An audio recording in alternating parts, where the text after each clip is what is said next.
चलिए जी, आज की कक्षा शुरू करते हैं हम हमारी। हमने लास्ट क्लास में क्या पढ़ा था, कोई बच्चा बताएगा? सर श्लोक नंबर सर्वार्थ 11। तैगाग्रत्यु। श्लोक नहीं पढ़ा था हमने, सूत्र पढ़ा था जी। Sorry sorry sir. सर हाँ सर सर्व कौन? जी रंजीता जी बताइए, कौन सा सूत्र पढ़ा था हमने? सर सर्वार्थ तैकाग्रत्यु श्रेयोदयो चित्तस्य समाधि परिणामः। हम्म, ठीक है जी। इसका अर्थ कौन बताएगा, क्या है ये? सर सब कोई एक प्रकार बच्चा के आएगा। विषयों का जो सर सब प्रकार के विषयों का चिंतन करने वाली वृत्तियों का नाश होता है और जो हमारा जो मन है वो एक लक्ष्य की जो अवस्था है सर वो उदय हो जाती है। हम्म एक लक्ष्य पर जो हमारा ध्यान लगना चाहिए वो वाली अवस्था का हम्म उदय हो जाता है, तो वही समाधि का ठीक परिणाम है। ठीक है जी। आपने ये 5 भूमियां पढ़ ली ना सभी बच्चों ने? कुंदन सर ने पढ़ाया आपको, ये यहाँ तक पहुंच गए होगे।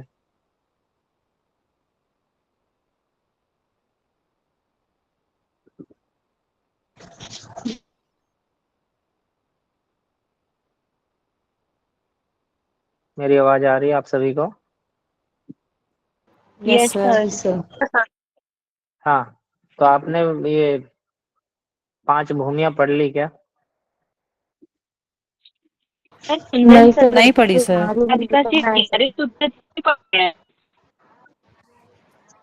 हाँ ठीक है, वो हाँ बस आने वाले हैं। हाँ,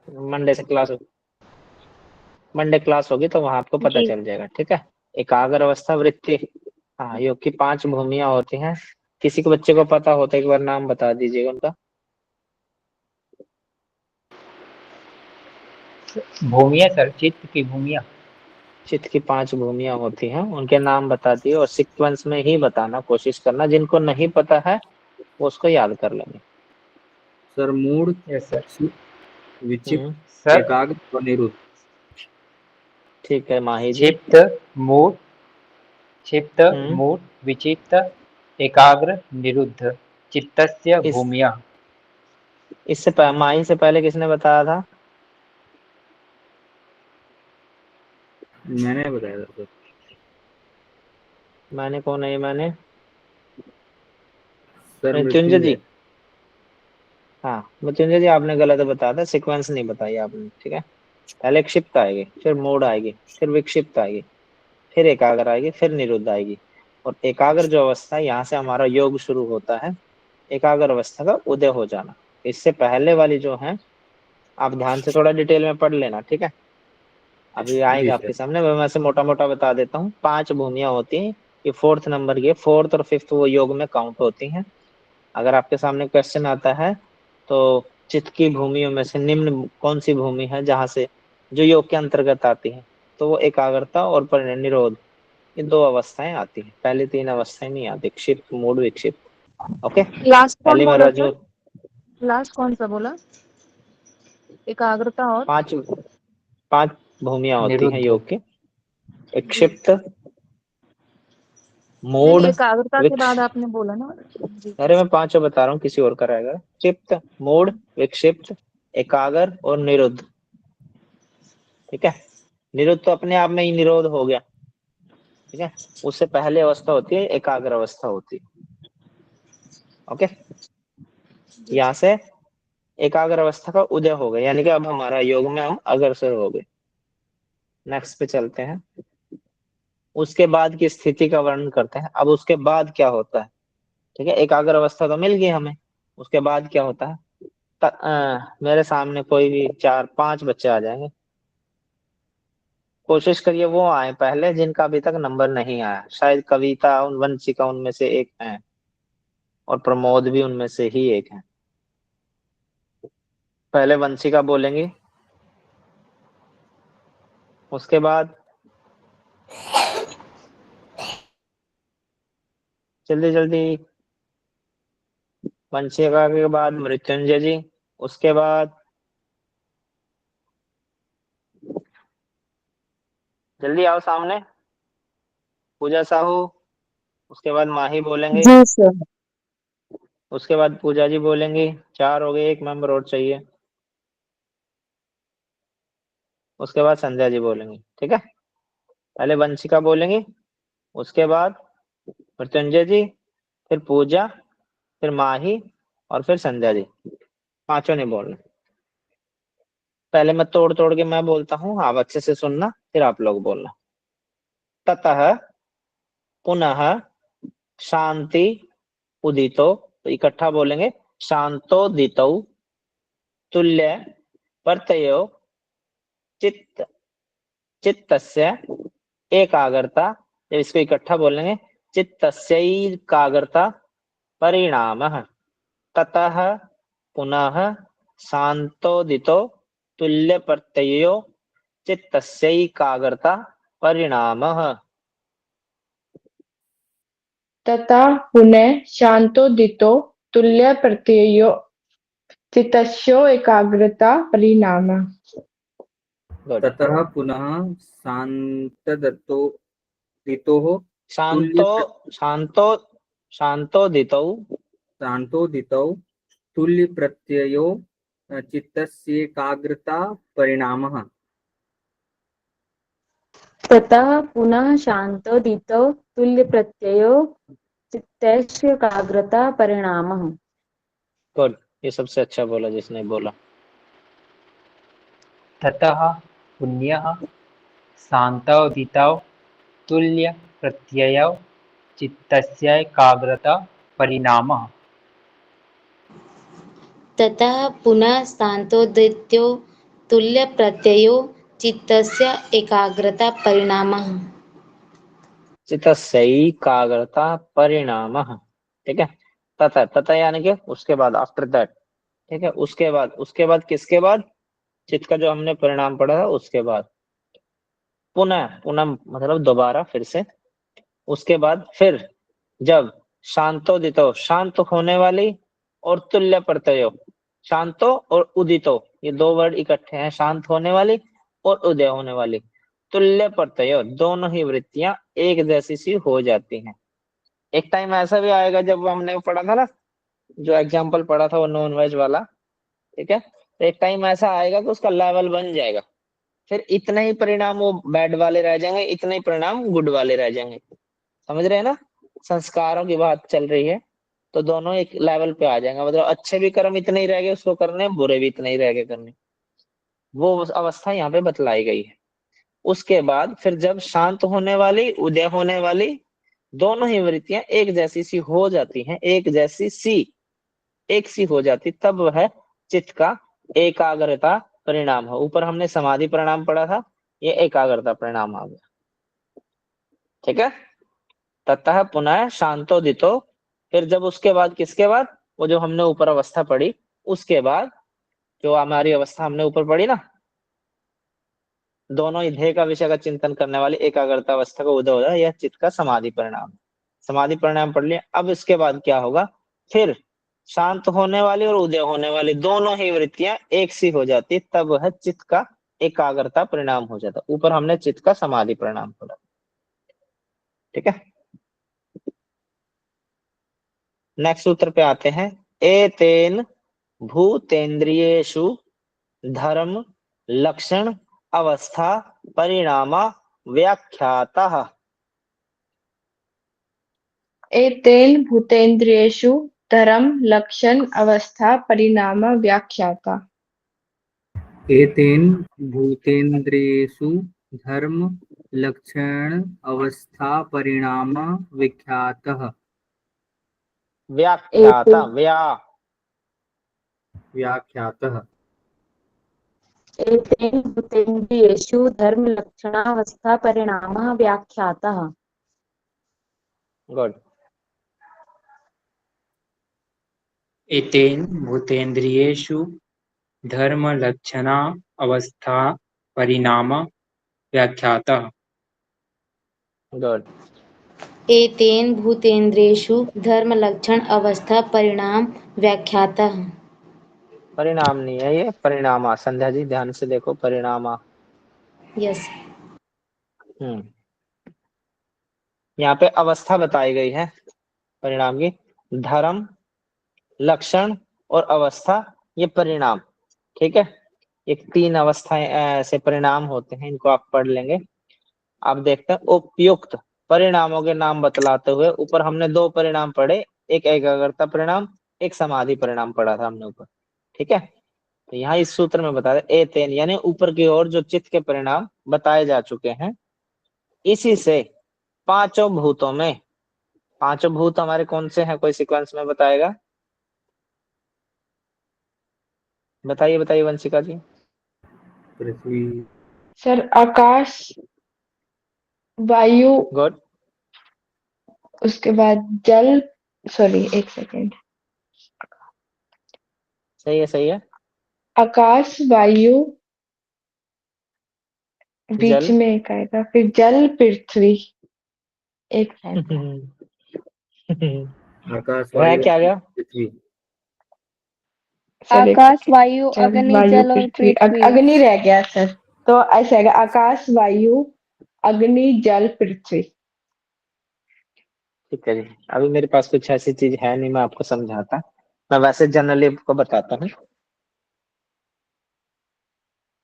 ये सृष्टि, ये शरीर, हर जगह आपको 5 चीजों का वर्णन मिलेगा इसमें। पंच महाभूतों से शरीर बनता है और आखिर में पंच तत्व में विलीन हो जाता है। जब कोई ऋषि महर्षि या कोई भी सज्जन जाते हैं, तो आपने देखा होगा ना अखबार में या कहीं फेसबुक व्हाट्सएप पे लिखा था कि वो पंच तत्वों में विलीन हो गई। ठीक है ना, तो इसको ऐसे समझिए आप। सबसे ऊपर, हमसे सबसे ऊपर की चीज क्या है हमारे में? आकाश। आकाश, आकाश। सबसे पहले आकाश तत्व आएगा। आकाश के नीचे क्या है? वायु, वायु। वायु। उसके बाद आती है अग्नि। अग्नि। अग्नि के बाद आता है जल। जल, जल के बाद आती है पृथ्वी। ये सारी चीजें फिर पृथ्वी पे हम देखते हैं। ठीक है, ये सारी चीजें हम पृथ्वी, हम जल में पृथ्वी नहीं दे सकते, वायु में पृथ्वी नहीं देख सकते, आकाश में पृथ्वी नहीं देख सकते, पर पृथ्वी पर रह के हम ये सारी चीजें देख सकते। चलिए यहाँ तक तो ठीक है। अब ये कंफ्यूज रहेगी आपको, कौन सा चौथे नंबर पे था, कौन सा तीसरे नंबर पे था। ठीक है, बट मैंने एक जगह पढ़ा था कि जब सृष्टि का नष्ट होगी पूरी सृष्टि, तो जैसे सीक्वेंस में आई है ना, ऐसे ही सीक्वेंस में ये वापस आएगी। अब आप ये समझिए, इतने ग्लेशियर, इतनी नदियां बह रही हैं, समुद्र में गिर रही हैं, एक टाइम ऐसा भी आएगा जब पूरी पृथ्वी पर पानी ही पानी हो जाएगा। एक तत्व आपका स्किप हो गया, कौन सा तत्व? पृथ्वी, पृथ्वी तत्व। जो सबसे लास्ट में आया था। लास्ट। ठीक है, अब यहाँ से आप उल्टा चलेंगे तो आपको कभी भूल नहीं होगी। पृथ्वी गया, उसके बाद रह गया जल, आकाश और फिर वायु। ये आकाश, वायु, अग्नि, जल, ये 4 रह गए। वो जल इतना फैल जाएगा, इतना फैल जाएगा कि फिर उसको अग्नि जलाएगी। अग्नि उस पानी को सुखाएगी, सुखा के उस पानी को, ठीक है, कहाँ ले गई? वायु में। ऊपर के 3 तत्व रह गए, आकाश, वायु, अग्नि। ठीक है, फिर अग्नि समाप्त होगी, अग्नि भी वायु में मिल जाएगी और सबसे आखिर में वायु जो है वो भी आकाश में मिल जाएगी। ऐसे सीक्वेंसेस के जैसे आए थे ऐसे ही वापस चले जाएंगे। शायद आप लोग समझ पाए होंगे इस ट्रिक को। Yes sir. जी सर। ठीक है, चलिए। एतेन, यानी ऊपर की ओर जो चित्त के परिणाम हमने पढ़े हैं, समाधि परिणाम और एकाग्रता परिणाम, इसी से पांचों भूतों में और सब इंद्रियों में, जो हमारी इंद्रियां हैं, होने वाले धर्म, लक्षण और अवस्था परिणाम। धर्म परिणाम अलग चीज है, लक्षण परिणाम अलग चीज है और अवस्था परिणाम अलग चीज है। ये तीनों परिणाम कहे जा चुके हैं। ठीक है, इनको आप पढ़ लेना, ये बहुत काम की चीज है। धर्म परिणाम क्या होता है, लक्षण परिणाम क्या होता है, अवस्था परिणाम क्या होता है। ठीक है, आपने अगर पढ़ा हो तो थोड़ा बहुत सा आपको समझ में आया होगा, नहीं तो आप इसको भाष्य में पढ़ेंगे तो भाष्य से समझ में आ जाएगा आपको। ठीक है, पहले 9वें और 10वें सूत्र में तो निरोध समाधि के समय होने वाले चित्त के धर्म परिणाम और लक्षण परिणाम और अवस्था परिणाम का वर्णन किया गया है। 11वें 12वें सूत्र में समाधि परिणाम के संपर्क या समाधि के समय होने वाले चित्त के धर्म परिणाम, लक्षण, अवस्था परिणाम का वर्णन किया। थोड़ा पढ़ेंगे आपको समझ में आ जाएगा। ठीक है, ये इनमें दिए गए हैं, धर्म परिणाम क्या होता है, लक्षण परिणाम क्या होता है, अवस्था परिणाम क्या होता है। इसमें ये सारी चीजें आएंगी आपको, देखो एकाग्र रूपता, ये सब चीजें पढ़ने को मिलेंगी। चलिए जी, अब पढ़ते हैं धर्म और धर्मी का विवेचन करने के लिए धर्मी का स्वरूप बतलाया गया। ठीक है, चलो हम इन चीजों में डिटेल में नहीं जाएंगे, हमने सिर्फ चैंटिंग करनी है। यह आते हुए आता है शांत होने, शांति और उदित, वही वर्ड फिर से आगे जो हमने पढ़े थे, शांत होने वाली और उदय होने वाली, व्युत्थान संस्कार और निरोध संस्कार वाली। ठीक है, शांतो दितो यहाँ पे अलग हो जाएगा, लेकिन यहाँ पे शांतो दिताव्य उपदेश है धर्मानुपाति धर्मी।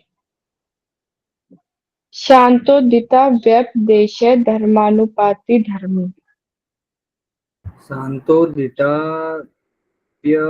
दिताव्य दिताप्य देश्ये धर्मानुपाति धर्मी। शांतोदिताव्यदेश्य धर्मानुपाति धर्मी। शांतो दिताव्य पदेस्य धर्मानुपाति धर्मी।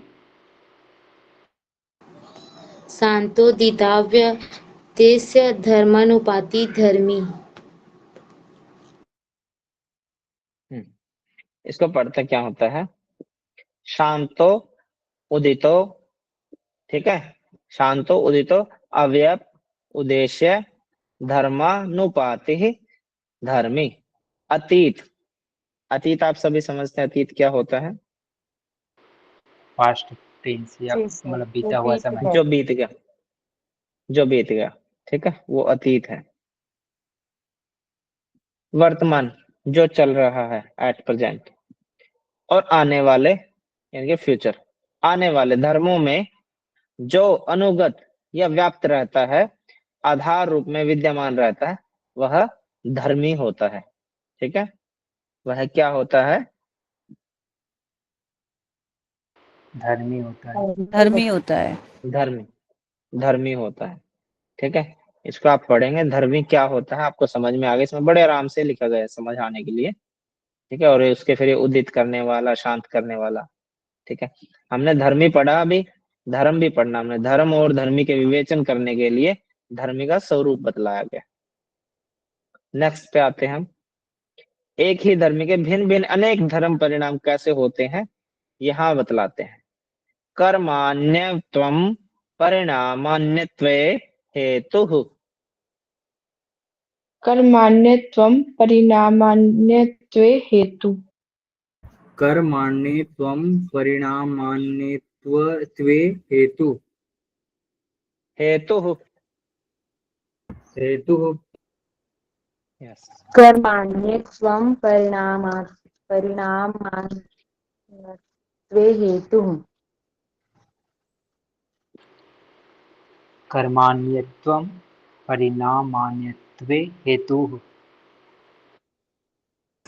कर्माण्यत्वं परिणामान्यत्वे हेतुः। वे हेतु। हेतु क्या पढ़ा था हमने, हेतु क्या होता है, दुख का कारण। दुख का कारण। कारण। हे क्या होता है, दुख, दुख होता है। आने वाला दुख। दुख ही होता है वो सब, आने वाला हो जिसको भोग रहे हैं वो वाला हो, या जो भोग लिया वो सब दुख हो। हे मैंने दुख, हे तो मैंने दुख का कारण। हान क्या होता है, निवारण। का उपाय। दुख का निवारण। दुख का निवारण। और हानोपाय क्या होता है, समाधान। निवारण का उपाय। निवारण का उपाय।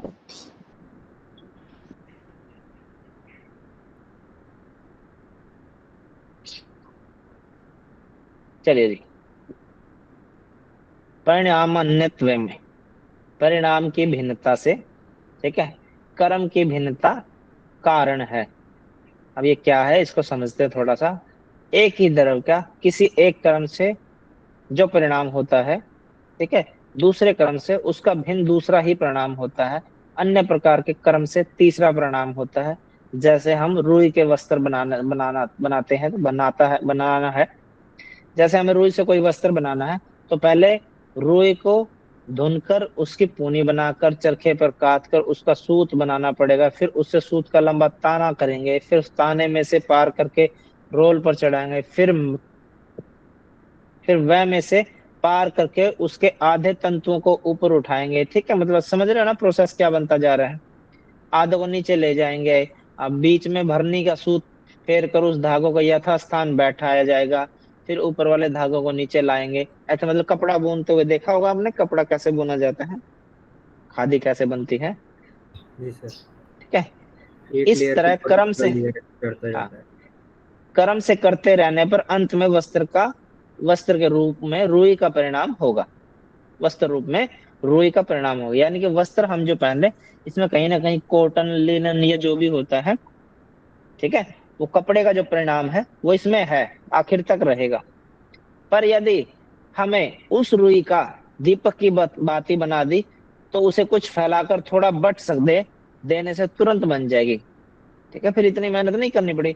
यदि कुएं में से जल निकालने के लिए रस्सी बनानी है, तो पहले सूत बनाकर उसके धागों को 3 या 4 भागों में लंबा करके बाट लगाने से रस्सी बन जाएगी। जबकि परिणाम सबके अलग अलग हो रहे हैं ना, रस्सी का अपना परिणाम बन रहा है, दिया बाती का अपना परिणाम बन रहा है, कपड़े का अलग परिणाम बन रहा है। ठीक है ना, वही समझागा। इनमें भी जैसा वस्त्र, जैसी बत्ती या जिस प्रकार की रस्सी बनानी है, वैसे ही उनमें कर्म का भेद करना पड़ेगा। इसी तरह दूसरी वस्तुओं में भी समझ लेना चाहिए।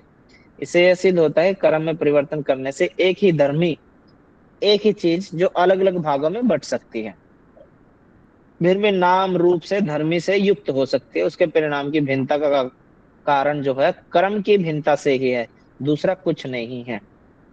ठीक है, जैसे हम इंसान है, कर्म के अनुसार ही हमारी जो जाति वर्ण व्यवस्था जो बनाई गई थी वो थी, पर वो हम थोड़े से और एडवांस हो गए, हमने उसी में से फिर और ज्यादा समझदारी का काम किया, और उसमें से हमने अपने आप को बांट लिया, ये जाट बन गया, ये ब्राह्मण, ये बनिया, ये गुजर। ठीक है, सेम वही चीज। आखिर में देखे तो आखिर में तो एक इंसान ही है ना वो। समझ में आ रही है ना चीज, आखिर में तो एक इंसान ही है ना।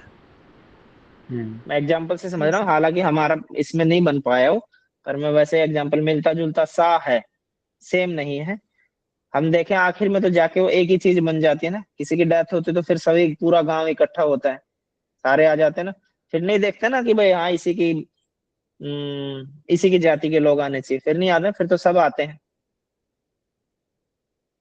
कर्म की भिन्नता सहकारी कारणों से संबंध से होती है। जैसे ठंडे के संबंध से जल में बर्फ रूपी धर्म के प्रकट होने का क्रम चलता है। गर्मी के संयोग से स्टीम भाप बनने का क्रम आरंभ होता है। पानी ही था, पानी से बर्फ भी बन गई, पानी से भाप भी बन गई, एंड में फिर पानी बन गया। उसका धर्म आखिर तक रहा ना वो। यही चीजें इसमें बताई गई है। आप पढ़ लेंगे, थोड़ा सा भाष्य से पढ़ेंगे आपको समझ में थोड़ी सी मुश्किल की चीजें हैं। संबंध देख लेते हैं, उस संयम किस ध्येय वस्तु में सिद्ध कर लेने पर उससे क्या फल मिलता है, इसका आगे बताएगा। ऊपर 3 प्रकार के परिणाम जो हमने पढ़े, कौन से पढ़े हमने 3 परिणाम, कोई बच्चा बताएगा। धर्म परिणाम, लक्षण अवस्था। परिणाम, अवस्था परिणाम। गुड, बहुत बढ़िया जी। इनको आप साथ साथ याद करेंगे ना, आपको अच्छा रहेगा। ठीक है, धर्म परिणाम, सेकंड क्या था, लक्षण परिणाम लक्षणा और अवस्था लक्ष्य परिणाम। परिणाम, अवस्था परिणाम। अवस्था परिणाम। 3 परिणाम है। ठीक है, इनको पढ़ लेंगे आप अच्छे से। धर्म लक्षण परिणामों अवस्था। का धर्म, लक्षण, अवस्था, परिणाम, ठीक है, वर्णन किया गया। अतः इनमें पहले पहले इनमें संयम करने का फल बतलाते हैं। अब संयम क्या पढ़ा था हमने, कोई बच्चा बताएगा। त्रिम एकत्र संयम। धारणा, एकम ध्यान, समाधि। संयम।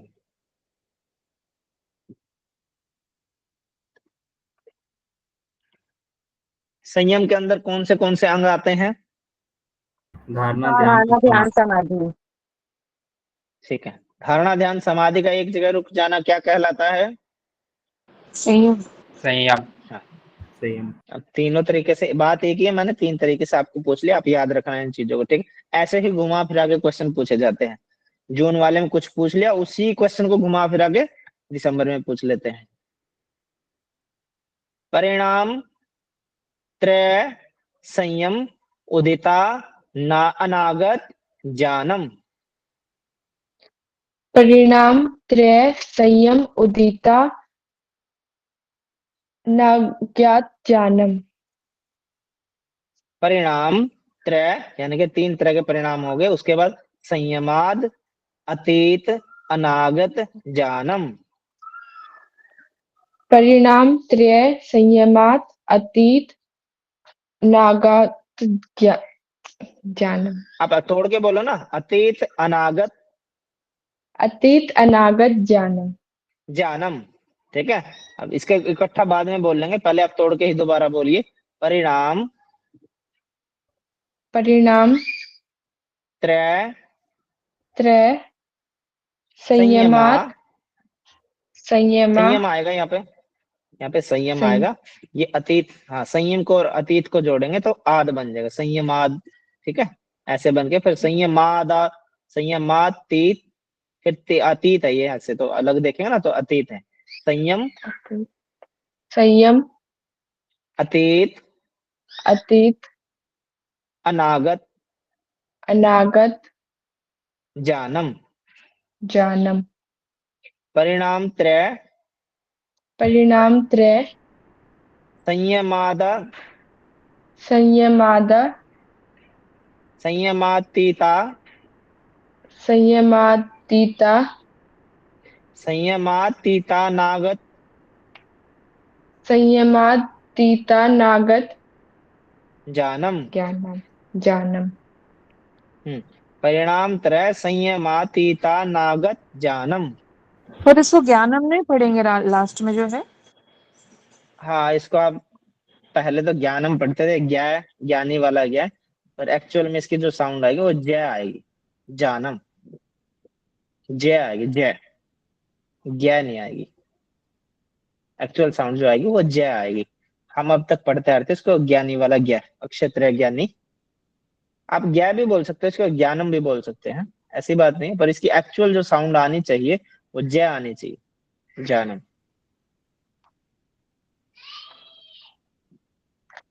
चलिए अब बोलिए वंशिका जी सूत्र को पूरा। परिणाम त्रय संयमातीता नागत जानम। परिणाम त्रय संयमातीतानागत ज्ञानम। परिणाम त्रय संयमात पीता नागत ज्ञानम। परिणाम त्रय संयमातीतानागत जानम। परिणाम त्रय संयमादित नागत ज्ञानम।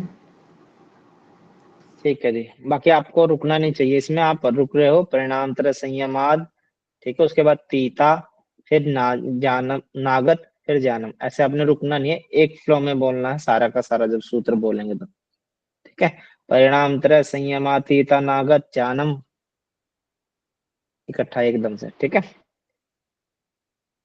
अब देखते हैं इसके बारे में। ऊपर 3 प्रकार के जो हमने परिणाम का वर्णन किया है, इनमें पहले इनमें संयम करने का फल बतलाते हैं। ठीक है, अब आपके सामने क्वेश्चन ऐसे आ सकता है कि ऊपर जो आपने परिणाम पढ़े हैं, कोई भी एक परिणाम भी दे दे, 2 भी दे दे, 3 भी दे, तीनों परिणाम दे दे। ठीक है, उसमें संयम करने का फल क्या है।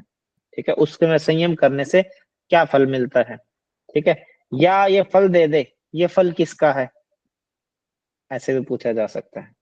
उन तीनों परिणामों में संयम करने से परिणाम तरह संयमा, इसका अर्थ हो गया इतने का संयम, संयम तक का अर्थ हो गया कि उन परिणाम मतलब उसका फल क्या है, परिणाम क्या है।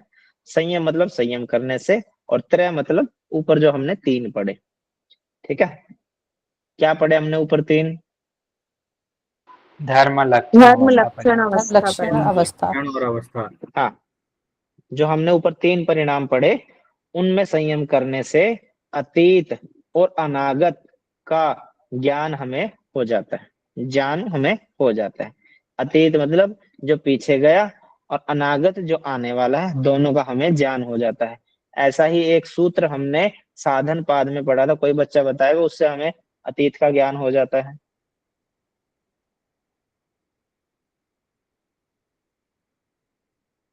कल की क्लास में पढ़ा था हमने।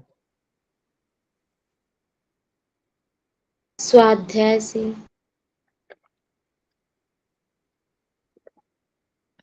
वो सर स्वाध्याय से तो नहीं। अपरि अपरिग्रह स्थैर्य जन्म कथांतर संबोधा ऐसा। बहुत बढ़िया जी। स्वाध्याय से तो किसने बोला था स्वाध्याय? स्वाध्यायदिष्ट वो होता है वो स्वाध्याय तो हमें इष्ट देव का हाँ इष्ट दर्शन माता जी, देवता हाँ के हाँ ठीक। ऊपर। अरे रे साइलेंट। वो आइए सामने, जिन्हें बोला था स्वाध्याय से, एक बार सामने आना। कौन थे? सर मैं गलती हाँ से। कोई बात नहीं संजय, अरे गलती होगी तभी तो ठीक होगा। स्वाध्याय में और ईश्वर परिनिधान में मैंने आपको कंफ्यूजन होने वाली चीज बताई थी, इसलिए आप याद रखना। स्वाध्याय से आपको इष्ट देवता, जिसको भी आप अपना आइडियल मानते हैं, आप उसको दर्शन पा सकते हो। इसको आप ऐसे जोड़िएगा कि गोस्वामी तुलसीदास जी ने जब अपने स्वाध्याय किया था ना, उन्होंने लिखना शुरू किया था रामचरितमानस, हनुमान जी श्री राम जी आके उनको दर्शन देके गए थे, कई बार देके गए थे। ये स्टोरी याद रखना। तो आपको स्वाध्याय से कभी ना समाधि का लगेगा आपको ना, और ईश्वर प्रणिधान से समाधि लगती। और मैंने ये बताया स्वाध्याय से समाधि स से स आप यहाँ लगाओगे, ये गलत होएगा आपका। और यहाँ से हर बार क्वेश्चन आता है। अपरिग्रह से हमें पूर्व जन्म का ज्ञात होता है, ये वहां पे अपरिग्रह में लिखा गया था। अपरिग्रह मैंने क्या होता है संध्या जी? सर अपरिग्रह में हमें पूर्व जन्म जो संध्या, मतलब अपरिग्रह अपरिग्रह के परिपक्व हो जाने के बाद। संध्या से पूछा था मैंने, संजना से नहीं पूछा था। सर धन आदि का इकट्ठा ना करना। धन नहीं, इसमें सारी चीजें आ जाएंगी आपके, ठीक है। आपने धन आदि बोल दिया साथ में, उसमें आप ये कहिएगा कि जरूरत से ज्यादा ना रखना, जरूरत की चीजों को रखना, उससे ज्यादा। ऐसा नहीं कि घर भर दिया हर चीज का। आपके पास पैसे, आप मार्केट में गए, जो दिखा वही उठा लाए, जो दिखा उठा लाए, जो दिखा उठा लाए। जरूरत नहीं है फिर भी उठाए, लेकिन लाए जा रहे हो, लाए जा रहे हो। एक चीज से काम चल रहा है पर आप भर भर के ला रहे हो उसको, ठीक है। हाँ, परिणाम त्रय संयम, उन तीनों परिणामों में संयम करने से अतीत और अनागत का हमें ज्ञान हो जाता है। तो यहाँ से दो दो चीजों से हमें अतीत का ज्ञान होता है, एक हमारा अपरिग्रह और एक परिणामों में संयम करने से। परिणाम तीन है, धर्म लक्षण अवस्था। डीप में आपको पढ़ना है, सर पढ़ाएंगे आपको, ठीक है। इसी प्रकार अब दूसरी विभूतियों का वर्णन करते हैं। शब्दार्थ, पंचिका जी। शब्दार्थ प्रत्यया नाम, प्रत्यया नाम हाँ, मित्रेत्र, मित्रेत्र हाँ, अध्याय, अध्याय ध्यायासात, ध्यायासात संकरस्त, संक्रस्त शंकर, शंकर हाँ, तत्प्रविभाग, तत्प्रविभाग संयमात, संयमात सर्वभूत रूत जानम, सर्वभूत रूत जानम। शब्दार्थ, शब्दार्थ प्रत्यया, प्रत्यया प्रत्ययाना, प्रत्ययाना प्रत्ययानामितरेत्र, प्रत्ययाना मित्रेत्र प्रत्ययानामितरेत्राध्यासात, प्रत्यया प्रत्ययाया नामित्रेत्राध्यासात् संक्रस्त प्र प्रविभाग, संक्रस्त परिविभाग संयमात सर्वभूत रूत जानम। संयमात सर्वभूत रूत जानम। ठीक है जी, अब आप इसको इकट्ठा बोलिएगा। शब्दार्थ, सॉरी, शब्दार्थ प्रत्यानामितरेध्यासात संक्रस्त तत्व प्रविभाग संयमात सर्वभूत रूत जानम। शब्दार्थ प्रत्ययानामित्रेत्राध्यासात् इतरेतराध्यासात् संक्रस्त सॉरी एक सेकंड संक्रस्त संक्रस्त संक्रस्त संक्रस्त संक्रस्त प्रविभाग संयमात सर्वभूतरुत जानम। ठीक है जी, नेक्स्ट आइए। शब्दार्थ प्रत्ययानामितरेतराध्यसात् संकरश्च प्रविभाग संयमात् सर्वभूतरुत जानम। शब्दार्थ प्रयत्न नेक्स्ट आइए। मित्र यस शब्दार्थ प्रयत्यानामितरेत्राध्यासात् संकरस्त प्रविभाग संयमात् सर्वभूतरूप जानम।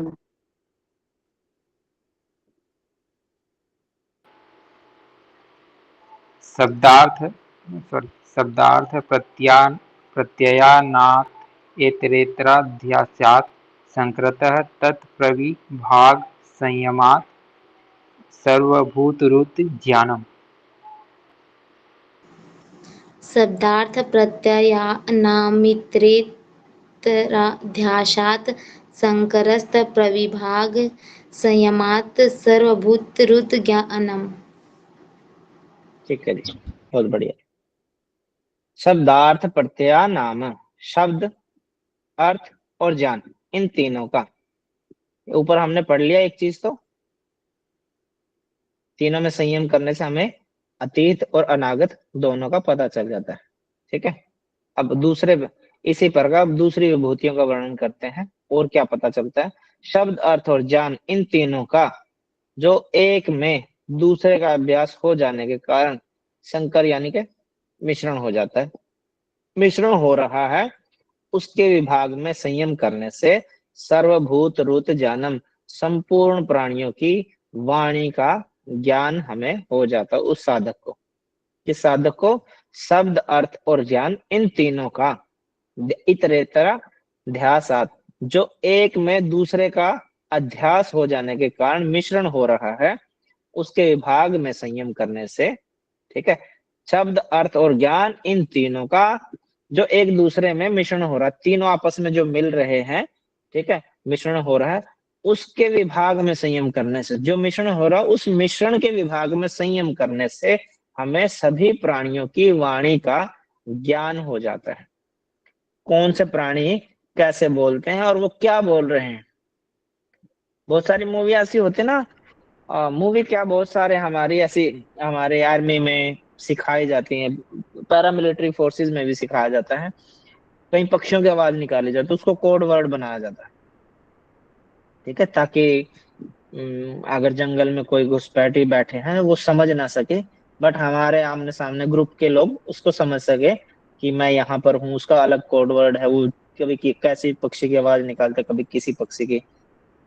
और एक मूवी भी है, शायद आप लोगों ने देखी, तो टैंगो चार्ली नाम से एक मूवी थी, शायद वो टैंगो चार्ली ही होगी, हाँ जी सर, सर। अगर किसी ने देखी हो। उसमें आवाजें निकालते हैं ना फौजी आपस में, जी सर। हाँ, वो कोड वर्ड बन जाता है उनका। और वो आज भी है, जहाँ पे महाराष्ट्र में बहुत सारे ऐसे एरिया, आंध्रा में ऐसे एरिया हैं, ठीक है, तो वहाँ पे जो ये रिमोट एरिया हैं, जो आदिवासी लोग रहते हैं जहाँ पे, वहाँ पे ऐसे ही काम चलाया जाता है। आदिवासी भी ऐसे ही आवाज निकालते हैं, अपने कोड वर्ड उनके भी बने हुए हैं। तो उसमें उस विभाग में संयम करने से संपूर्ण प्राणियों की वाणी का ज्ञान हो जाता है। डिटेल में आप लोग पढ़ लेंगे इसको। सर विभाग फिर वर्ड का आता है, मतलब नहीं समझ में आया सर। हाँ जी, विभाग जो शब्द है उसका मतलब नहीं समझ आया। विभाग मतलब क्या सर, जोड़ना या घटाना या क्या मतलब? देखो व्याख्या आप पढ़ लेते तो अच्छा रहता। चलो मैं पढ़ा देता हूँ, इसके बारे में बता देता हूँ मैं। वस्तु के नाम, रूप और ज्ञान, ये तीनों यद्यपि परस्पर भिन्न है। जैसे घट, यह शब्द मिट्टी से बने हुए जिस पदार्थ का संकेत करता है उस पदार्थ से सर्वथा भिन्न वस्तु है। ठीक है, घट माने क्या होता है? घड़ा। घड़ा, घड़ा, मटका। घड़ा है, लेकिन घड़े का रूप और मिट्टी का रूप दोनों अलग अलग हैं, दोनों का ज्ञान अलग अलग है, दोनों का नाम अलग अलग है। ठीक है, सर्वथा भिन्न है। इसी प्रकार उस घट रूप पदार्थ की जो प्रतीति होती है वह चित्त की वृत्ति व्यवस्था विशेष है, अतः वह भी घट रूप पदार्थ से सर्वथा भिन्न वस्तु है, क्योंकि शब्द जो है वाणी का धर्म है, घट रूप पदार्थ मिट्टी का धर्म है, वृत्ति चित्त का धर्म है। यद्यपि तीनों का परस्पर अभ्यास के कारण मिश्रण हुआ रहता है। जब योगी विचारों द्वारा इनके विभाग को समझकर उस विभाग में संयम कर लेता है, तब उसको समस्त प्राणियों की वाणी के अर्थ का ज्ञान हो जाता है। थोड़ा सा आप भाष्य पढ़ेंगे, भाष्य में आपको डिटेल में 2-3 एग्जाम्पल के साथ मिलेगा, समझ में आ जाएगा आपको। ठीक है, नेक्स्ट सूत्र पे आते हैं हम। संस्कार संस्कार साक्षात्कारणात् साक्षात्कारणात् पूर्व जाति ज्ञानम। पूर्व जाति ज्ञानम। संस्कार संस्कार साक्षात्कारणात् साक्षात्कारणात् संस्कार साक्षात्कारणात् संस्कार साक्षात्कारणात् पूर्व जाति ज्ञानम। पूर्व जाति ज्ञानम। नेक्स्ट आइए। संस्कार साक्षात्कारणात् पूर्व जाति ज्ञानम। कारणात् नहीं है, करणात् है। जी सर। संस्कार साक्षात्कारणात् पूर्वजाति ज्ञानम। संस्कार साक्षात्कारणात् पूर्व जाति ज्ञानम। नेक्स्ट आइए। संस्कार साक्षात्कारणार्थ पूर्व जाति ज्ञानम। ठीक है, संयम द्वारा, संयम में तीनों चीजें आ गई, धारणा ध्यान समाधि। ठीक है, तीनों को एक जगह लगाने से, कहाँ लगाने से? संस्कारों में। संस्कारों का साक्षात कर लेने से पूर्व जन्म का ज्ञान हो जाता है। ठीक है, इसको आप पढ़ लेंगे। प्रत्ययस्य परचित्त ज्ञानम। प्रत्ययस्य परचित्त ज्ञानम। प्रत्ययस्य परचित्त ज्ञानम। प्रत्ययस्य परचित्त ज्ञानम। प्रत्ययस्य परचित्त ज्ञानम। प्रत्ययस्य परिचित ज्ञानम। प्रत्ययस्य परिचित ज्ञानम। प्रत्ययस्य परिचित ज्ञानम। अब दूसरे के चित्त का ज्ञान कैसे हो, उसके लिए बताया गया। दूसरे के चित्त का संयम द्वारा साक्षात्कार कर लेने से दूसरे के चित्त का ज्ञान हमें हो जाता है। व्याख्या में जैसे बताया, विज्ञान भिक्षु का अर्थ है संयम द्वारा, जैसे जैसे आप पढ़ लेंगे इसको। ठीक है, दूसरे के चित्त को अगर कुछ आपको जानना है पूरा का पूरा, ठीक है, अगर मेरे को जानना है या आपको जानना मेरे चित्त में क्या चल रहा है, ठीक है, तो मेरे चित्त का साक्षात करने से, उसमें संयम करने से आपको मेरी एक चीज का पता चल जाएगा, परचित्त ज्ञानम। ठीक है, ये एग्जाम्पल के साथ बताएगा। सूत्रकार ने संयम का जो फल बतलाया उसका अनुवाद ये आप सारा पढ़ लें, क्योंकि मैं योगी नहीं हूं, मैं भी किसी संयम को सिद्ध करके उसका फल प्राप्त नहीं किया है। देखो, ये रचनाकार जो सूत्रकार है वो खुद लिख रहा है ये चीजें। सूत्रकार ने जिस संयम का जो फल बतलाया उसका अनुवाद मात्र मैंने कर दिया है। उस संयम का वह फल कैसे होता है और क्यों होता है, यह मेरी समझ के बाहर की बात है, क्योंकि मैं योगी नहीं हूं और मैं कभी किसी संयम को सिद्ध करके उसका फल प्राप्त नहीं किया हूं।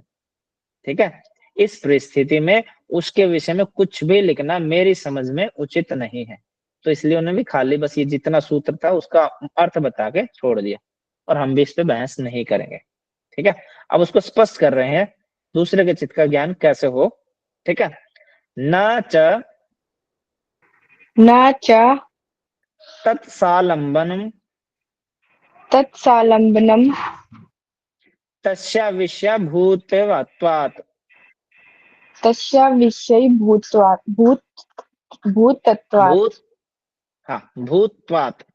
भूतत्वात्। भूत्वा यस, न च तत्सालंबनम तस्य विषय भूत्वात्। न च तस्यालम्बनं तस्य विषयीभूतवात्। न च तत्सालंबनं तस्य विषयीभूतवात्। न च तस्यालम्बनं तस्य विषयीभूतवात्। न च तत्सालंबनं तस्याविषयीभूतत्वात्। न च तस्यालम्बनं तस्य विषयीभूतत्वात्। च होता है और, ठीक है, किंतु परंतु और, ठीक है, च हो गया। तत्व वह ज्ञान, कौन सा ज्ञान? परिचित का ज्ञान, उसके बारे में बताया। सालंबनम, अवलंबन सहित होता है। न, नहीं होता है, ठीक है। वह ज्ञान जो ऊपर हमने ज्ञान पढ़ा, परिचित, दूसरे के चित्त का जो ज्ञान होता है, वह आलंबन सहित नहीं होता। तस्य विषय भूतवात, क्योंकि वैसा चित्त योगी के चित्त का विषय नहीं है। ये अब क्लियर कर दिया आप यहाँ बात, ठीक है।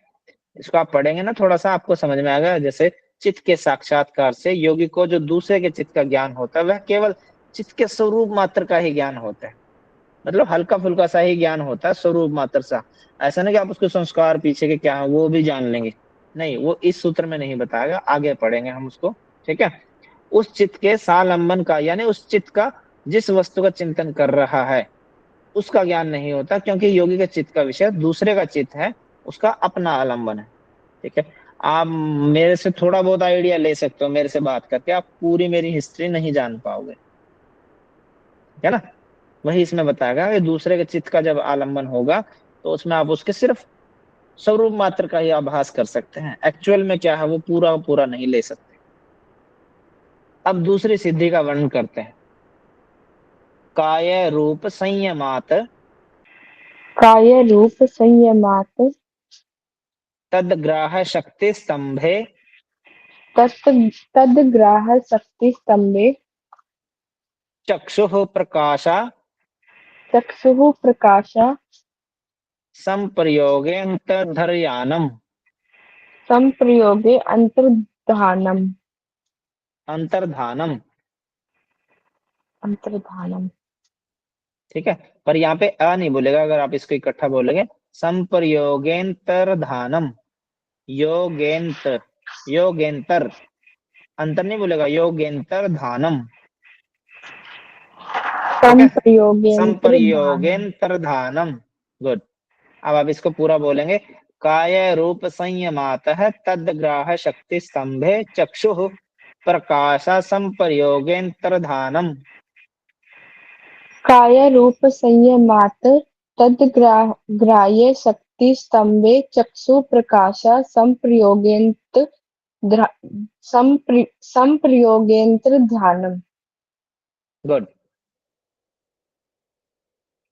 काय रूप संयमात् तद्ग्राह्य शक्ति स्तंभे चक्षु प्रकाशा संप्रयोगेन्तर्धानम्।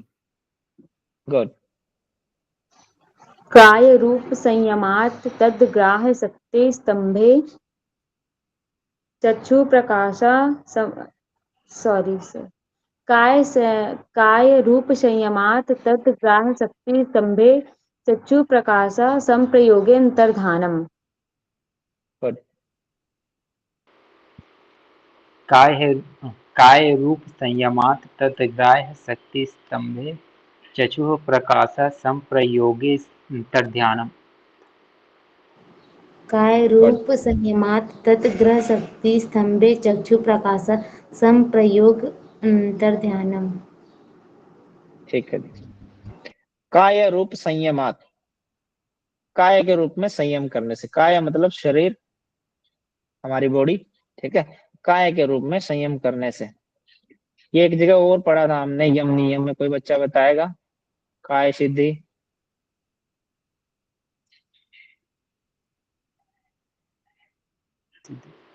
शौच है सर। सत्संग हाँ जी, शौच स्वांग, स्वांग जुजुप्सा और सर्ग ऐसा। बहुत बढ़िया, बहुत बढ़िया। जब उसको शुद्धि होती है तो उसको अपने ही अंगों से विरक्ति हो जाती है, तो दूसरों से डिटैचमेंट अटैचमेंट तो होएगी नहीं। फिर उसके लिए अगर कोई व्यक्ति है, कोई आदमी है, जब उसकी शुद्धि जो है, सोच है, उस पर इतनी दृढ़ अवस्था हो जाएगी इसकी, तब क्या हो, उसको अपने अंगों से विरक्ति हो जाए, अपने अंगों से डिटैचमेंट हो जाएगी। आपने दिगंबर जैन देखे हो, सुने हो, या आप में से कोई लड़का लड़की अगर जैन फैमिली से हो, है कोई जो नागे साधु होते हैं? चलो आप हिंदू में तो आपने महाकुंभ में तो देखे होंगे, सर देखे हैं नागे सर। साधु तो सुने होंगे आपने। उनको अपने अंगों से ही विरक्ति होती है। उनके सामने फिर कोई एज मैटर नहीं करती, कोई जेंडर मैटर नहीं करता। ठीक है, वो मेल है, मेल भी 16 साल की लड़की है, 22 साल की लड़की है, औरत है, बूढ़ी है, बच्ची है, उनके लिए कोई मैटर, उनको अपने ही अंगों से विरक्ति हो जाती है।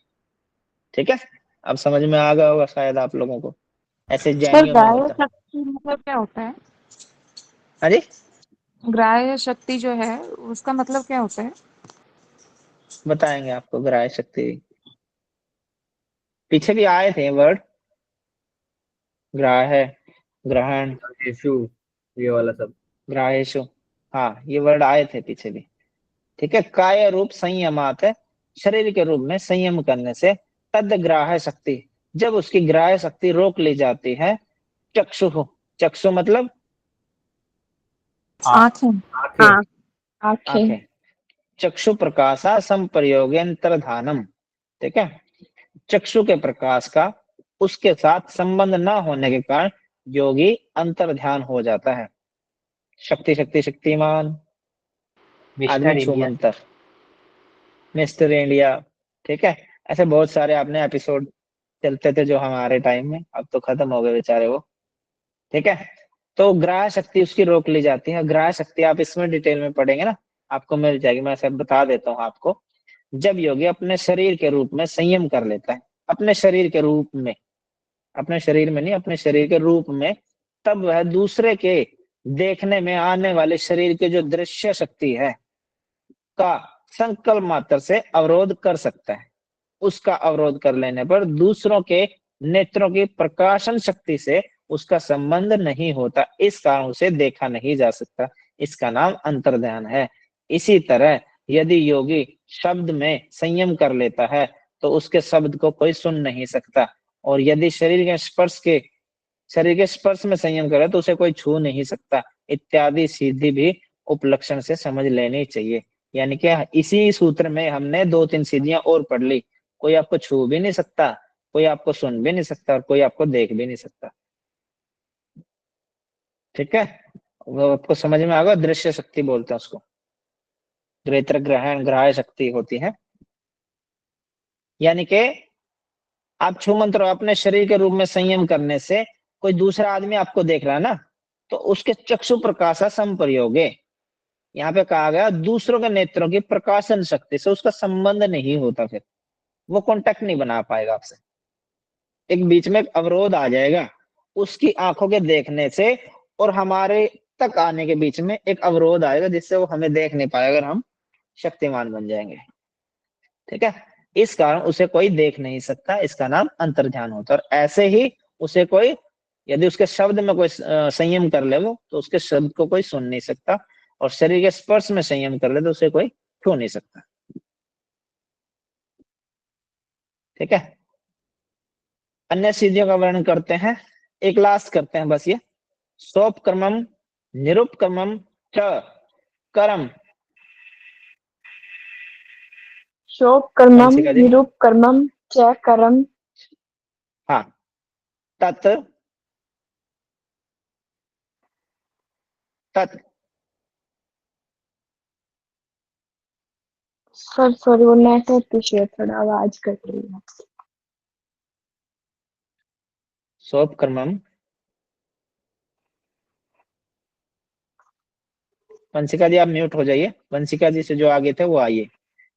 मृत्युंजय जी, सोपक्रमम, सोपक्रमम, निरुपक्रमम निरुपक्रमम, च च क्रम, कर्म कर्म।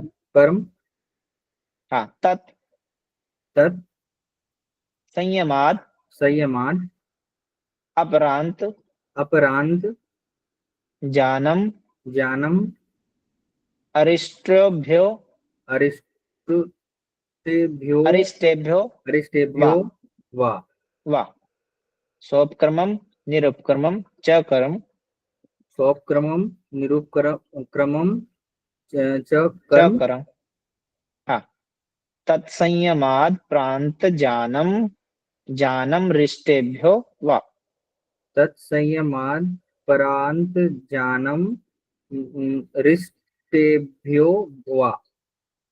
हाँ ये जो मरिष्टेभ्यो लिखा है ना वहां पे स्पेस नहीं रहा इसलिए इसको आगे लाया गया। ये जानम के पीछे ये मैं आना था, ये पूरा एक ही वर्ड है। मरिष्टेभ्यो भी वहीं लगना है, ठीक है। डैश का मतलब होता है कि ये वर्ड अभी और भी बाकी है जिसको आगे लिखा गया है। तत् संयमाद प्रांत जानम जानम रिष्टेभ्यो वा, ये पूरा एक ही वर्ड है। सोपक्रमम निरुपक्रमम च कर्म तत्संयमाद प्रांत जानम रिष्टेभ्यो वा। स्वक्रमम निरुपक्रमम च कर्म तस्य संयमाद परांत ज्ञानम रिष्टेभ्यो वा। सोपक्रमं निरुपक्रमं च कर्म तत्संयमात् परान्त ज्ञानं रिष्टेभ्यो वा।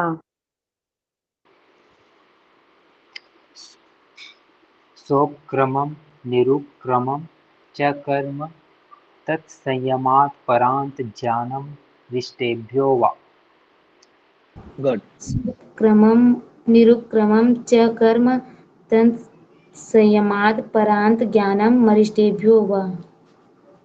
गुड। अब यहाँ पे दो प्रकार के कर्म बताए हैं। दो प्रकार के कर्म होते हैं। कौन से कर्म होते हैं? एक सोप कर्म होता है, एक निरूप कर्म होता है।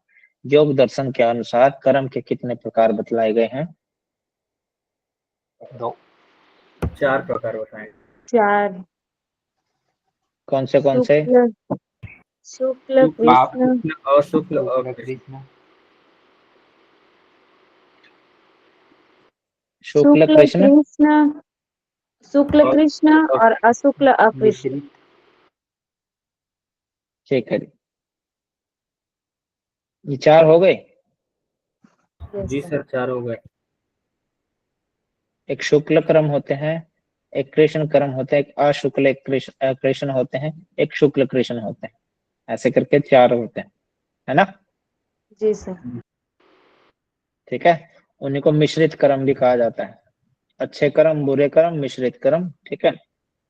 और यहाँ पे उपकर्म सहित और निरुपकर्म सहित, उपकर्म रहित, ठीक है। उपकर्म सहित और उपकर्म रहित ऐसे 2 प्रकार के कर्म होते हैं। उनका संयम कर लेने से मृत्यु का ज्ञान हो जाता है। वाह, और अरिष्टेभ्यों से भी मृत्यु का ज्ञान हो जाता है। इसमें कुछ मृत्यु का ज्ञान हो जाता है अरिष्टेभ्यों से भी। हाँ हाँ हाँ, इसको डिटेल में पढ़ते हैं। देखो, जिन कर्मों के फल स्वरूप मनुष्य की आयु का निर्माण होता है वे 2 प्रकार के होते हैं, सोप कर्म और निरूप कर्म। जिनके फल का आरंभ हो चुका है, जिनके फल का आरंभ हो चुका है, जो कि अपना फल देने में लगे हुए हैं, वो सोप कर्म होते हैं। जैसे मान लो अब मैं आपको पढ़ा रहा हूँ, ये मेरा एक भोग था, एक मेरा कर्म था, उसका ये फल है। जब तक मैं आपको पढ़ाऊंगा, जिस दिन मेरा ये सोप कर्म खत्म हो जाएगा उसके बाद पता नहीं मैं टीचर रहूंगा या मैं कुछ टीचर तो नहीं रहूंगा, उसके बाद पता नहीं मैं क्या बन जाऊंगा क्या नहीं, ठीक है। मेरा एक कर्म है उसको सोप कर्म, जो मेरा अभी चल रहा है। आपका सोप कर्म क्या है? स्टूडेंट हो, अभी पढ़ना है, ओके। निरुपकरण, जिसके फल भोगने अभी आरंभ नहीं हुए, यानी कि अभी आप स्टूडेंट हो, उसके बाद आपका नेट या जेआरएफ होता है, उसके बाद आप पीएचडी करते हो, तो ये यहाँ से आप पढ़ना बंद कर दोगे, कहीं और फिर दूसरा कर्म आएगा, उस दूसरे कर्म को बोलते हैं निरुपकर्म, ठीक है। समझ में आया सभी बच्चों को? जी सर।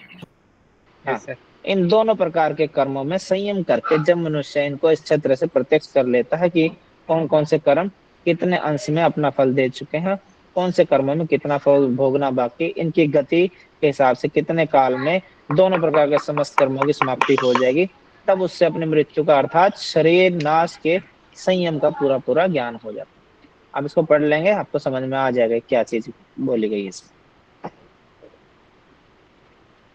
ठीक है। सर एक बार और बता ऐसे दीजिए लास्ट वाला। सर शरीर नाश मतलब योगी को अपने शरीर जब वो त्याग करेंगे उसका जब नाश होगा वो समझ में आ जाएगा ना, कि दूसरे का भी समझ में आने लग जाएगा उनको। नहीं नहीं, इसको अपने का आएगा भाई। आपने कहा कि वो उनका शरीर कब छूटने वाला है ऐसा। मृत्यु का ज्ञान हो जाता ना। जी सर। मतलब उसका मृत्यु कब होने वाला है उसका आभास हो जाता है उसको। देखो अभी हम में से किसी को नहीं पता, मेरे को कोई पता नहीं है मेरी लाइफ कितने साल की, मैं 50 का हूँ, 20 का हूँ, 100 का होके मेरे को कंप्लीट अपना जीवन समाप्त करना, मेरे को कुछ नहीं पता। लेकिन जब ये दोनों कर्म, सोप कर्म और निरप कर्म है, ठीक है, ये दोनों प्रकार के, उनका संयम कर लेने से फिर मेरे को ये ज्ञात हो जाएगा कि मेरे अभी जो भोगने वाले कर्म है वो कितने रह रहे हैं। उसके साथ से मेरे को उसकी एज का पता चल जाएगा, और जो मेरे अभी बने भोगे नहीं है, भोगने पड़े हैं, उसका पता चल जाएगा मेरे को। और वहां पता चल गया तो उसके बाद मेरी मृत्यु होनी है, ठीक है ना। या इस जन्म में नहीं भोगे जाएंगे तो अगले जन्म में भोगे जाएंगे, पर मेरे को मृत्यु का पता है इतना टाइम पीरियड तक मैं भोग के फिर मैं मर जाऊंगा, उसके बाद मैं दूसरे जन्म लूंगा, उसमें फिर मैं इतने बचे हो उनको भोगने के लिए दूसरा जन्म लूंगा मैं। क्लियर है आप सभी को? जी सर। हाँ। तो दो प्रकार के कर्म है, सोप कर्म और निरूप कर्म, ठीक है। सर और नीचे की लाइन स्टेबलों में से दिया भी भी हुआ है व्याख्या में, नीचे की लाइन में बताया गया है कि एक मोटा मोटी अंदाजा लगता है, मतलब अनुमान हो जाता है, हाँ हाँ, एग्जैक्ट लमसम सा पता चल अनुमान जाता है होता आपको। है कि इस समय तक मैं शरीर त्याग करूंगा। बिल्कुल बिल्कुल, आपको लमसम सा पता चल जाता है, ठीक है। आज हम यहीं तक का पढ़ते हैं, बाकी का हम कल पढ़ेंगे। थोड़ी सी क्वेश्चन आंसरिंग का है, अगर आप लोग एग्री करो तो। जी सर। चलिए, जो हमने पढ़ा सिर्फ उसी में से पूछेंगे हम, ताकि आप लोगों का ये कहीं आपके संस्कार में छप जाए।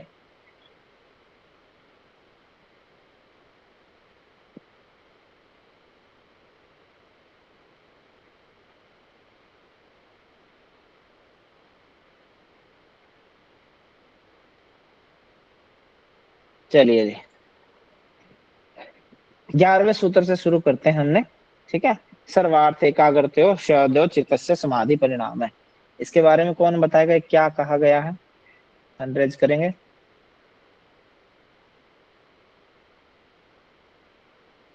रंजीता जी।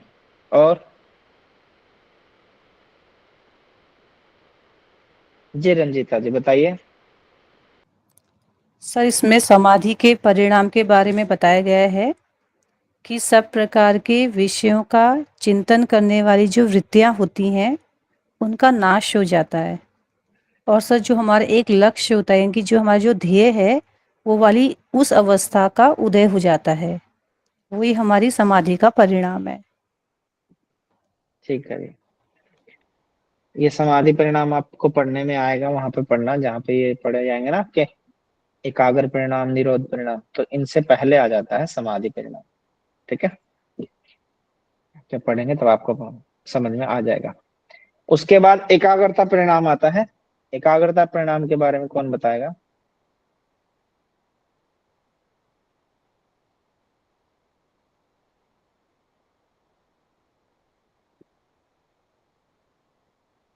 मैं बताऊंगा सर।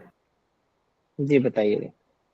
सर उसके बाद जब दोनों ही तरह की परिणाम जो है वो शांत होने वाली और उदय होने वाली दोनों ही वृत्तियां जो है एक सी हो जाती हैं, इक्वलाइज हो जाती हैं, तब जाकर के चित्त का एकाग्रता परिणाम कहलाता है वो।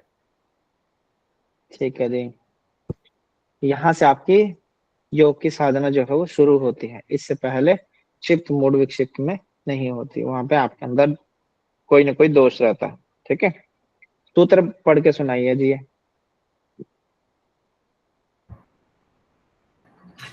सर ततः पुनः शांततोदितो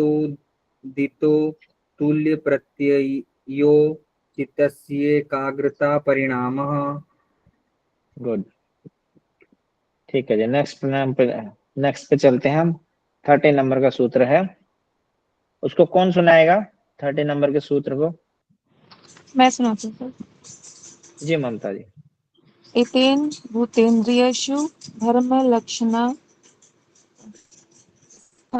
परिणाम व्याख्याता।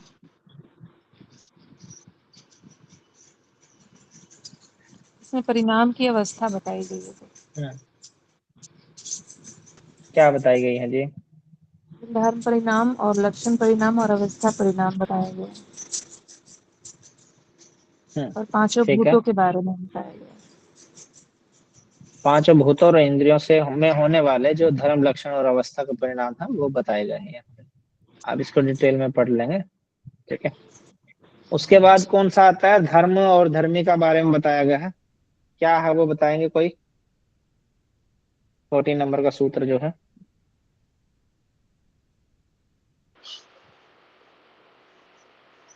सर मैं बताऊं? हाँ जी। सर 14 नंबर के सूत्र में धर्मी का स्वरूप बताया गया है। शांतो दितव्यो देस्य धर्मी धर्मानुपाती धर्मी, यानी अतीत, वर्तमान और आने वाले धर्मों में जो अनुगत व्याप्त रहता है, यानी आधार रूप में व्याप्त रहता है, वह धर्मी है। अपने अपने कारणों कारणों के मिलने पर प्रकट व शांत होते रहते हैं। इसी ठीक है इसमें जी, सही है। इसको आप है ना समझेंगे ना तो आप एग्जाम्पल के साथ समझ में आ जाएगा, या इसको पढ़ेंगे तो आपने अगर पढ़ा है इसमें लिखा गया सारी चीज। ठीक है। जैसे घड़े का फूटकर वापस मिट्टी में विलीन हो जाना, जो अब धर्म अपना व्यापार पूरा करके धर्मी में विलीन हो जाता है। जो धर्म अपना कार्य पूरा करके धर्मी में विलीन हो जाए, जैसे हम पंच तत्व से आए, अपना धर्म पूरा किया और पंच तत्व में विलीन हो गए धर्मी। ठीक है। ये 60 का 70 किलो का जो बॉडी है, ये फिर जाके वापस से इसके एक लुटिया में, और लुटिया से फिर पता नहीं कहा वापस हम अपने धर्मी में विलीन हो जाते हैं। वे शांत कहलाते हैं। इन्हीं को अतीत भी कहते हैं। जैसे बर्फ को गलाकर उसका जल में विलीन हो जाना, घड़े का फूटकर मिट्टी में विलीन हो जाना। ठीक है। ये धर्म का धर्मी में चला गया। धर्मों के शांत, उदित और उपदेश है। इन तीनों स्थितियों में धर्मी सदा ही अनुगत रहता है। किसी काल में धर्मी के बिना धर्म नहीं रहते। एक ही धर्म के भिन्न भिन्न अनेक धर्म परिणाम कैसे हो सकते हैं वो यहाँ पे हमने पढ़ा था। कर्मान्यतम परिणामन्यते अन्यत्वे हेतु। ठीक है। परिणाम की भिन्नता के कारण कर्म की भिन्नता होती रहती है, उसका कारण। नेक्स्ट सूत्र में हमने पढ़ा था परिणाम त्रय संयमादीतानुनागत ज्ञानम। तीनों प्रकार के परिणाम जो है, जो तीनों परिणाम हमने ऊपर पढ़े, उनमें संयम करने से हमें अतीत और अनागत का ज्ञान हो जाता है। ठीक है। शब्दार्थ प्रत्यान मित्र देहात सात संकरस तत्पर विभाग संयमा सर्वभूत रूत ज्ञानम। शब्द, अर्थ और ज्ञान, इन तीनों का जो एक दूसरे के अभ्यास होने के कारण मिश्रण हो रहे हैं, उसके विभाग में संयम करने से हमें संपूर्ण प्राणियों की वाणी का ज्ञान हो जाता है। हमें पूर्व जन्म का ज्ञान कैसे होता है? संस्कार में संयम करना। संस्कारों का संस्कार और साक्षात्कार साक्षात्कार करने से करने से। संस्कार को साक्षात हमें। कर। ठीक है जी। और जो हमने यम नियम में पढ़ा था, वहां से कौन बताएगा? पूर्व जन्म का ज्ञान होता है। अपरिग्रह से परिपक्व अपरिग्रह वाला। ठीक है। और सोच अपरिग्रह से क्या स्थान होता में है? सोच से क्या बाह्य होता है? एवं आंतरिक अंगों में शुद्धि। वैराग्य। अंगों में वैराग्य होता है। संतोष से क्या फल मिलता है? सुख की प्राप्ति। संतोष सुख लाभ। सर्वोत्तम सुख की, सुख लाभा सर्वोत्तम सर्वोत्तम सर्वोत्तम सुख सुख की लाभ। प्राप्ति होती है। ठीक है। अहिंसा से हमें क्या होता है? वैर त्याग। वैर त्याग होता है, वैर भाव का अहिंसा त्याग। प्रतिष्ठा या तन्नी त, तत्सिद्धो वैर त्याग। हाँ ठीक है जी। तन, ब्रह्मचर्य से हमें, वीर ब्रह्मचर्य लाभ। में दृढ़ अवस्था होने से वीर्य लाभ। वीर्य लाभ है। सामर्थ्य। अपरिग्रह से क्या होता है? सर्व अपरिग्रह से शब्दों को प्राप्त। संचय नहीं करना। सब प्राप्त। सर्वरत्नोपस्थानम। अस्तेय से क्या होता है? सर्वरत्नोत्थानम। सर्वरत्नोपस्थानम। आप अपरिग्रह से भी बता रहे सर्वरत्नोत्थान है। उस समय अपरिग्रह से कंफ्यूज। जन्म कथांता पूर्व संबोधा। जाति। जन्म कथांता संबंध। अस्तेय से चोरी न करने से हमें, चोरी नहीं करेंगे तभी तो हमें हीरे मोतियों का पता चलेगा। सिंपल सी बात आ गई। ठीक है। नहीं तो कौन बताएगा हमें? ठीक है। अच्छा सत्य से क्या होता है? सर वो संस्कृत वाला भूल गए, पर ये याद है कि क्रिया फल देने की सर। जो बोलेंगे वो सत्य हो जाएगा। क्रियाफलाश्रयत्वम ऐसा कुछ है, मतलब पाप और नहीं, अभिशाप और हाँ वरमान और क्या आप बोलते हैं, हाँ आप दोनों वरदान। तरीके से पढ़। हाँ वैसे तो आपको बहुत अच्छे से पढ़ाया जाएगा, ठीक है, फिर भी आपकी सेल्फ स्टडी बहुत जरूरी है। आप इसको हर एंगल से पढ़िएगा। अब आपके सामने क्वेश्चन ऐसे आ गया कि आपने किसी को श्राप दिया है, आपने किसी को श्राप दिया, ठीक है, और वो फलीभूत हो गया, ये किसके अंतर्गत आता है? और यहाँ आपने पढ़ा ना कि आपके जो कहने हैं, जो बोलने हैं, जो आपकी वाणी वो फलीभूत हो जाती है इसके कहने से, करने से, सत्य बोलने से। तो ये सत्य में आ जाएगा आपको, ठीक है। Yes sir. हाँ संतोष से हमें क्या लाभ प्राप्त होता है? संतोष का फल बताइएगा। सर्वोत्तम सुख। सर्वोत्तम सुख लाभ। संतोष बराबर सुख नहीं, और ये हकीकत में है। जिस दिन आप संतोष करना सीख गए, दुख नहीं होंगे आपको। तप से क्या होता है? काय इंद्रियों को वश में करे।